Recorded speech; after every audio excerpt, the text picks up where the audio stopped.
Los seres humanos dependemos de la biodiversidad para nuestra salud, alimentación, economía y bienestar. A pesar de ello, los humanos estamos provocando una enorme pérdida de biodiversidad con muchas de nuestras actividades, ya que el aumento demográfico de la población humana ha generado un acelerado crecimiento de la agricultura, de la ganadería, de la pesca, del crecimiento urbano y de una actividad industrial a gran escala que ha dado como resultado contaminación y sobreexplotación de los recursos naturales, incluido la sobreexplotación de la biosfera. Hasta tal punto estamos provocando pérdida de biodiversidad que, según los científicos, estamos produciendo la sexta extinción masiva de la historia del planeta, que es además la más rápida de todas las extinciones masivas que han existido desde que apareció la vida en el planeta Tierra. Causas de la pérdida de biodiversidad.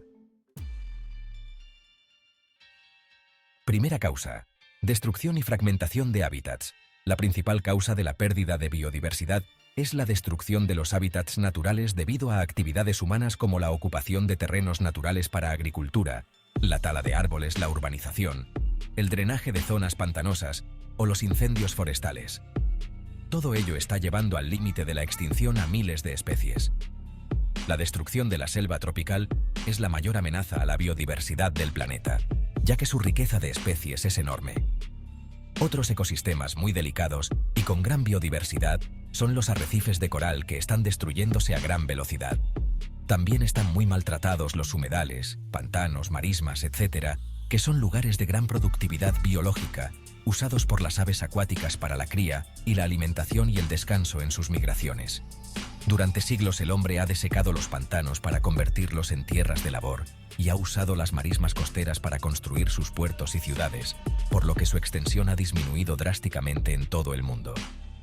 La destrucción o deterioro del hábitat donde viven los seres vivos los obliga a migrar o provoca su muerte al cambiar las condiciones del lugar donde habita, como puede ser mayor insolación y viento, muerte de los organismos de los que se alimentaba, etc. La fragmentación del hábitat, como consecuencia del desarrollo agrícola, industrial y urbano, en fragmentos de menor tamaño, hace más frágiles a los ecosistemas, ya que disminuye su capacidad de autorregulación. Por ejemplo, en espacios más reducidos es más complicado regular la temperatura o que un depredador obtenga suficiente alimento, etc.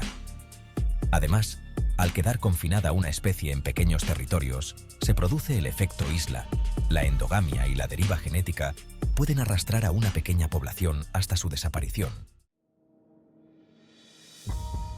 Segunda causa: introducción de especies invasoras, que son especies nuevas o exóticas que al llegar se encuentran en un ambiente nuevo, donde pudieran encontrarse libres de depredadores o enfermedades, pudiendo desplazar a las especies nativas por su mayor éxito al competir con las especies nativas por alimentos o espacio, y en ocasiones constituyen verdaderas plagas. El hombre es un gran introductor de especies nuevas en ecosistemas en los que hasta entonces no existían. Unas veces las introduce voluntariamente para luchar contra plagas o por sus gustos y aficiones, y otras involuntariamente con sus desplazamientos y el transporte de mercancías.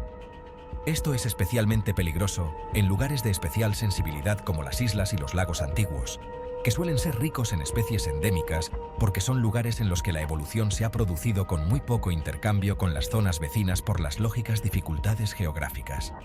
En Hawái, por ejemplo, se calcula que han desaparecido el 90% de las especies de aves originales de la isla como consecuencia de la presión humana y la introducción de animales como las ratas y otros que son eficaces depredadores de aves que no estaban habituadas a ese tipo de amenazas. Otro ejemplo es el alga Caulerpa prolífera, que fue introducida accidentalmente en el Mediterráneo y al no ser conocida por los seres vivos del Mediterráneo, no tiene depredadores y se está extendiendo con gran densidad por los fondos litorales, impidiendo que puedan crecer las algas y plantas acuáticas. Además, hace disminuir mucho la pesca porque no sirve de alimento, incluso presenta cierta toxicidad, alterando los sucesivos niveles tróficos. Las especies nuevas también pueden ser portadoras de enfermedades. Por ejemplo, la desaparición del cangrejo de río autóctono en algunas zonas de España ha sido por un hongo que portaba el cangrejo de río americano. Tercera causa: Contaminación de suelos, agua y atmósfera. Sustancias tóxicas como plásticos, productos químicos industriales y pesticidas dañan directamente a los organismos o alteran los ecosistemas donde habitan. La contaminación se suele producir por pesticidas, fertilizantes, vertidos y emisiones industriales y residuos de orígenes muy distintos. El uso de pesticidas y herbicidas no solo eliminan los seres vivos considerados perjudiciales, también eliminan aves y otros animales que se alimentan de los insectos o plantas envenenadas con estos productos. Las sustancias nocivas degradan los hábitats naturales, aún en las reservas mejor protegidas. Esto ocurre, por ejemplo, con la contaminación de ríos, aguas subterráneas, lluvia ácida, destrucción de la capa de ozono, etc. Cuarta causa: el cambio climático. El aumento de la temperatura global y los cambios en los patrones climáticos, como el avance de los desiertos, el aumento de las sequías o las inundaciones, alteran los ecosistemas y obligan a las especies a adaptarse, migrar o morir. Esto afecta especialmente a especies sensibles, como los corales que son muy sensibles a los cambios de temperatura del agua, o aquellas especies que viven en los polos o en las zonas de montaña, que no pueden migrar a zonas más frías. Quinta causa: industrialización e intensificación de las prácticas agropecuarias. El uso intensivo de la tierra para la agricultura, especialmente para monocultivos, convierte ecosistemas diversos en tierras de cultivo, reduciendo la diversidad de plantas y animales. Los monocultivos también obligan a usar mayores cantidades de plaguicidas porque facilitan la propagación de plagas y enfermedades. Se están extinguiendo muchas especies o variedades agrícolas y ganaderas que resisten mejor enfermedades y plagas o que requieren menos agua o alimento por las variedades de mayor rendimiento, que requieren más agua, fertilizantes y pesticidas. Además, el uso de pesticidas y fertilizantes afecta tanto a las especies que no son objetivo, como al suelo y al agua. Un ejemplo de los fertilizantes afectando al agua son las zonas marinas muertas o zonas de hipoxia, que se forman cuando los fertilizantes de la agricultura llegan al mar, causando un fenómeno llamado eutrofización, que provoca el crecimiento excesivo de algas. Las algas más superficiales tapan la luz al resto de algas que mueren.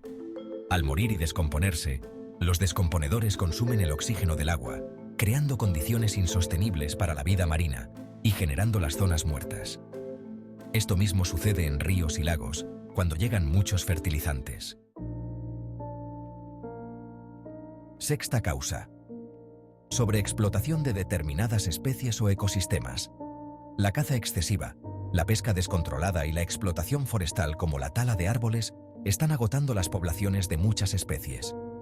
Además, la recolección intensiva de plantas y animales para consumo humano o uso industrial desequilibra los ecosistemas. En la caza podemos incluir el coleccionismo, que afecta especialmente a insectos como las colecciones de mariposas o escarabajos, y la utilización de especies exóticas como mascotas. Además, la caza de alimañas y depredadores hasta su exterminio ha sido habitual hasta hace muy poco tiempo. Se consideraban una amenaza para los ganados, la caza y el hombre, y por este motivo se procuraba eliminar a animales como el lobo, osos, aves de presa, serpientes, etc., cuando en realidad muchas de estas especies eran beneficiosas para el hombre, como el caso de serpientes y rapaces que se alimentan de plagas de graneros y plagas agrícolas, como roedores y conejos. En el caso de algunas especies ha llevado a su extinción, o casi como fue el caso del dodo, el pichón americano, el bisonte de las praderas americanas, el quebrantahuesos europeo, algunas variedades de ballenas y muchos otros animales. En la actualidad, el comercio de especies exóticas, el coleccionismo, la captura de especies con supuestas propiedades curativas, especialmente apreciadas en la farmacopea china, el turismo masivo, etc., amenazan a muy distintas especies. Consecuencias de la pérdida de biodiversidad. Desequilibrio de los ecosistemas. Cuando especies desaparecen, se alteran las cadenas alimentarias y los ciclos de nutrientes, lo que puede llevar a la degradación del ecosistema completo. Cada especie cumple una función esencial para el funcionamiento de los ecosistemas, como fabricar materia orgánica, descomponer materia orgánica dando materia inorgánica en forma de sales minerales necesarias para los productores, equilibrar el número de herbívoros, formar suelo, regular el clima, proteger de la erosión, fabricar oxígeno, etc. Disminución de la resiliencia ecológica. Los ecosistemas diversos son más resistentes a los cambios, como sequías o inundaciones, y son más resistentes a la erosión al tener más vegetación. La pérdida de biodiversidad reduce la capacidad de los ecosistemas para adaptarse a perturbaciones, lo que puede llevar a su colapso. Impacto cultural y estético. La biodiversidad es parte integral de la cultura de muchas comunidades, especialmente las indígenas, que dependen directamente de su entorno natural. La pérdida de especies también implica una pérdida de diversidad cultural y espiritual, además de pérdida de valor recreativo y turístico. Medidas para paliar la pérdida de biodiversidad. Protección y restauración de hábitats es la medida más importante para evitar la pérdida de biodiversidad. Se trata de devolver ecosistemas dañados a su estado natural y de crear y gestionar áreas protegidas, como reservas naturales y parques nacionales, donde los ecosistemas puedan mantenerse o restaurarse sin la interferencia humana. Regulación de la caza y pesca. Implementar políticas de manejo sostenible que limiten la sobreexplotación de especies. El establecimiento de cuotas de pesca, la creación de zonas de no pesca y la promoción de prácticas de caza y pesca respetuosas con el medio ambiente pueden ayudar a preservar las poblaciones de fauna. Control de especies invasoras. Establecer sistemas de monitoreo y control para evitar la introducción y expansión de especies invasoras. Esto puede incluir campañas de erradicación de especies no nativas o la implementación de barreras biológicas que eviten la invasión. Mitigación del cambio climático. Reducir las emisiones de gases de efecto invernadero mediante la reducción del consumo de productos de origen animal de ganadería intensiva. El uso de energías renovables, la mejora de la eficiencia energética y la reforestación puede ayudar a mitigar el cambio climático, que es un factor clave en la pérdida de biodiversidad. Reforestación y conservación de bosques. La reforestación ayuda a restaurar hábitats perdidos y a capturar carbono de la atmósfera. Además, la conservación de bosques existentes, especialmente de bosques tropicales, es esencial para preservar una alta diversidad biológica. Educación y concienciación pública. Fomentar la educación ambiental y aumentar la conciencia pública sobre la importancia de la biodiversidad y las amenazas a las que se enfrenta. El conocimiento puede motivar a las personas a tomar decisiones más responsables y participar en la conservación. Legislación y políticas internacionales. Implementar y hacer cumplir leyes nacionales e internacionales que protejan la biodiversidad. Ejemplos incluyen el Convenio sobre la Diversidad Biológica, CDB, y el Protocolo de Nagoya, que buscan promover la conservación de la biodiversidad a nivel global. Promover la investigación y la innovación. La investigación científica es crucial para comprender mejor los ecosistemas, sus interacciones y las maneras más efectivas de conservar la biodiversidad. Las innovaciones en biotecnología genética y manejo sostenible pueden ser claves para frenar la pérdida de biodiversidad. Resumiendo, los puntos más importantes del vídeo son los siguientes. Primero, a pesar de los grandes beneficios de la biodiversidad para nuestra salud, alimentación, economía y bienestar, no paramos de producir pérdida de biodiversidad y extinción de especies. Segundo, las principales causas de la pérdida de biodiversidad son la destrucción del hábitat, la introducción de especies invasoras, la contaminación del suelo, agua y aire, la industrialización e intensificación de las prácticas agropecuarias, el cambio climático y la sobreexplotación. Tercero, las principales consecuencias de la pérdida de biodiversidad son el desequilibrio de los ecosistemas, la disminución de resiliencia ecológica, la pérdida de servicios a la humanidad y el impacto cultural y estético.